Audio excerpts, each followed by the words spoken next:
Detective Simulator. I am not exaggerating when I tell you that I was yelling at my screen while watching the trailer for this episode. I am the biggest Skullmug fan, and I'm also the biggest fan of the noir detective film style. So when I saw these two concepts crash into each other, I was honestly way too excited for this. The trailer starts with this iconic private investigator voice. You know the one. After the logo, the first thing we see is a rainy street, devoid of all color, as jazz blares into the air. Absolute cinema. This low poly, mixed media sneak peek severely intrigued me, and I wanted more. I had to wait 2 weeks to get more, but here we are. Before we officially start this story, we get a main menu. This is because each episode is a video game. We know this from the pilot episode that was made by an in-universe corporation. The slight attention to detail of creating a Technicolor setting in the menu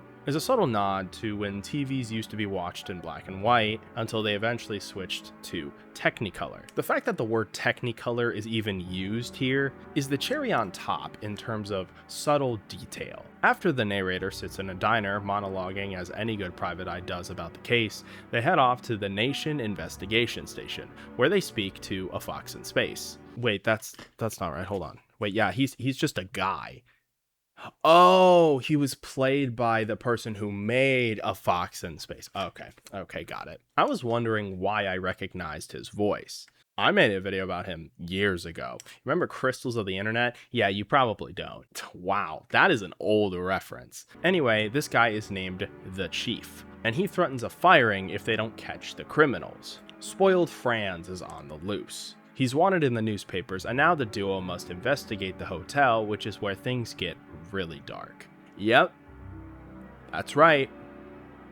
A Discord mod canonically exists in this universe. Flatso, voiced by Cam the Can. We've previously seen 3D animation and live action in this series so far, but this is the first time we get a 2D hand-drawn animated character in this universe. This is why I love this series. It is pure creativity. Biff and Hops, two goons, are voiced by the Couch Brothers. I do appreciate the collaborative nature to this show. You never know who is going to appear, and it's a welcoming surprise every time. If there's one thing that Simulator does right, it's feeling like a first-person video game. You have no idea how badly I want to play a game that's exactly like this. Why else do you think I keep putting these videos in the game reviews playlist on my channel? It's exactly what they feel like while watching. What I wasn't expecting was a one-on-one fist fight encounter. I could easily seeing this be a secret unlockable battle mode once you beat the game, or even with a cheat code. Since this series is a fake video game, speculations with situations like this are so interesting. There's a lot of rolling in this episode. It feels exactly how it would look in any video game with parkour-esque movement physics. There is so much good to this episode that it's shaping up to be my favorite episode of Simulator so far. And we are only halfway through the runtime. The entire time, I noticed that there was a health bar in the corner, lingering. It isn't affected much until we get to the Ferris wheel. Half a heart is lost. Another half as he dolphin dives. Partial heart is lost while being shot at the Ferris wheel. Lastly, the total life of one heart is lost as they jump the guy literally from the top of the Ferris wheel. Personally, I love slow burn setups like this. And it's so subtle that I didn't even notice until he was almost dead. We learn about a convention center. The Convention of Unruly, Nasty, Terrible Scoundrels. No, I'm not going to say the acronym. You can't make me. This building is massive. There's so much going on that I'm going to have to watch this again in slow motion to understand all of the Easter eggs that are hidden in this one scene alone. Good thing I have my magnifying glass, but we'll talk about those later. Spoiled Franz takes the stage, played by Donk TK. I've seen a few of their animations. They're pretty cool. Mayor Pataki is hanging from the ceiling, voiced by Rude Jack Art. Pretty cool animator. Something weird happens in the conclusion, however. It turns out Spoiled Franz is a skeleton in a skin suit. Wait. I know that character. No, you can't do this to me. Are you implying that Skullmug is a connected universe? That skeleton appears in several Skullmug videos, and now we know the origin story of how he came to be. This is an anthology, but if it's an anthology, then why is the skeleton everywhere in the other shorts? Or is it implying that every skeleton in this universe is just a look-alike? If we find another skeleton, then we'll know for sure. We need more data here before we can make a solid conclusion. Although they do have different voices. More to think about later. Oh, just one more thing. The real villain of the story is actually the mayor. Just gonna leave this one here. You'll understand why. I can finally get back to building my data center. Say what? Yeah, my data center. I mean, come on. We're just wasting all this space on business and homes? That's ridiculous. We need data centers and manufacturing plants all over this place. You know, if it was the villain's job to wipe out people like that, then maybe they had a... No, I completely agree. The villains were right the entire time. No, there needs to be CCTV footage of this man getting shot. This is why I love Skullmug's videos.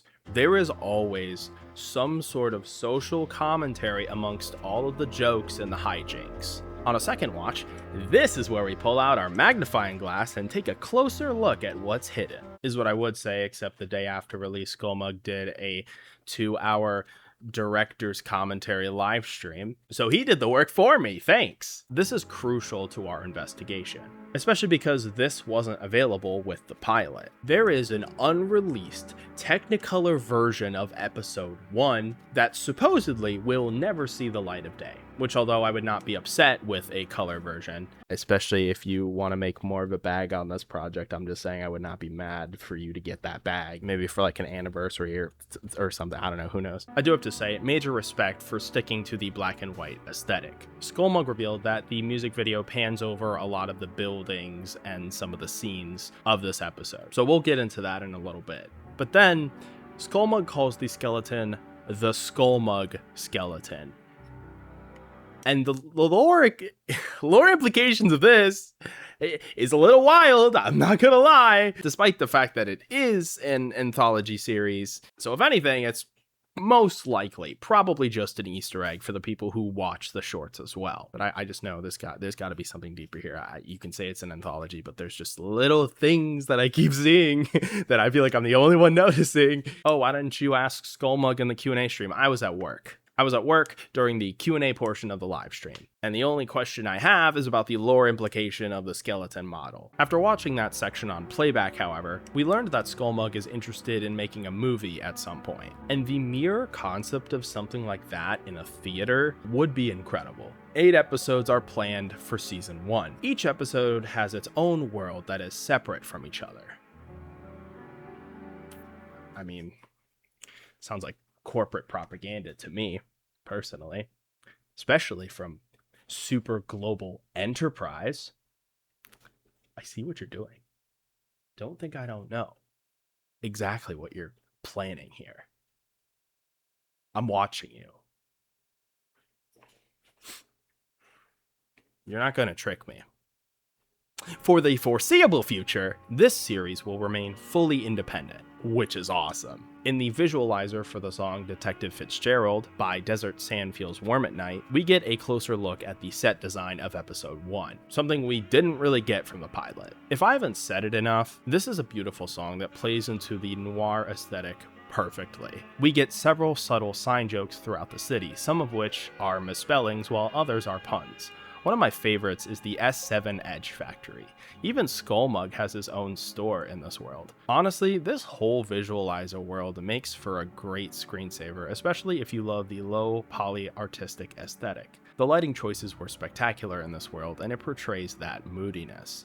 Ape Not Funnies even gets a shout out here. The funniest one that made me die of laughter was the literal GTA 6 reference booth.